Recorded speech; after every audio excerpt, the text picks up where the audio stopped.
Dahil sa masamang lagay ng dagat sa Siargao Island sa Surigao del Norte na dulot ng bagyong Kaloy, lumubog ang isang cargo vessel na may kargang libo-libong sako ng semento.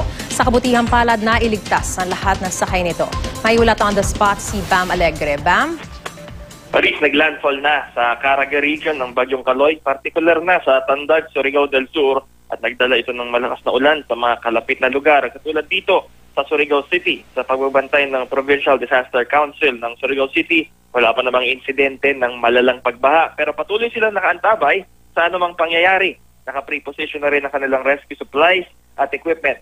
Kahapon, isang wooden cargo sea vessel ang nag-capsize sa Barangay Cambasac, Dapa, Surigao Norte, sa Siargao Island yan, Maris. At dahil sa masamang panahon at malakas na alon, naglalaman ito ng 2,992 na bags ng semento. Nailigtas naman ng Philippine Coast Guard ang 6 na sakay nito. Yan muna ang latest mula rito sa Surigao City. Balik sa iyo, Maris. Maraming salamat at ingat kayo dyan, Bam Alegre.